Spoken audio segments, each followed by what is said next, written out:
নির্বাচনে 24 ঘন্টা যানবাহন চলাচলে নিষেধাজ্ঞা। জাতীয় সংসদ নির্বাচনকে সামনে রেখে সারা দেশে যানবাহন চলাচলের ওপর নিয়ন্ত্রণ আরোপ করেছে সরকার।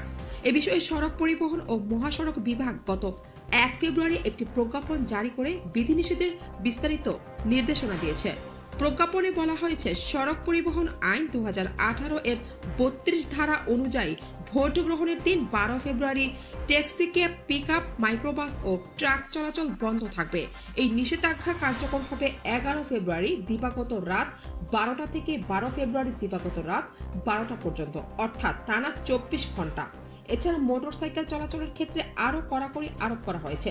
নির্দেশনা অনুযায়ী 10 ফেব্রুয়ারি দিবাগত রাত 12টা থেকে 13 ফেব্রুয়ারি দিবাগত রাত 12টা পর্যন্ত মোট 72 ঘন্টা সারা দেশে মোটরসাইকেল চলাচল সম্পূর্ণভাবে বন্ধ থাকবে। প্রজ্ঞাপনে উল্লেখ করা হয়েছে, ত্রয়োদশ জাতীয় সংসদ নির্বাচন ও গণভোট গ্রহণের সময় যানবাহন চলাচলের ওপর এ বিধিনিষেধ আরোপ করা হয়েছে।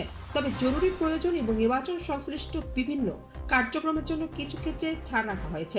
আইন শৃঙ্খলা রক্ষাকারী বাহিনী, সশস্ত্র বাহিনী, প্রশাসন এবং অনুমোদিত নির্বাচন পর্যবেক্ষকদের ওপর এই নিষেধাজ্ঞা প্রযোজ্য হবে না।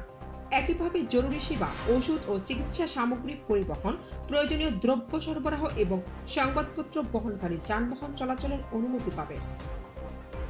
বিদেশগামী ও বিদেশ ফেরত যাত্রীদের ক্ষেত্রেও বিশেষ ছাড়ের কথা বলা হয়েছে। পাসপোর্ট ও টিকিট সহ প্রয়োজনীয় কাগজপত্র প্রদর্শন সাপেক্ষে বিমানবন্দর যাতায়াতে কোনো বাধা থাকবে না। পাশাপাশি দূরপাল্লার যাত্রীবাহী পরিবহন এবং স্থানীয় পর্যায়ে প্রয়োজনীয় চলাচলেও শিথিলতা রাখা হবে। নির্বাচনে অংশ নেওয়া প্রার্থী ও তাদের এজেন্টদের জন্য আলাদা সুবিধা নির্ধারণ করা হয়েছে।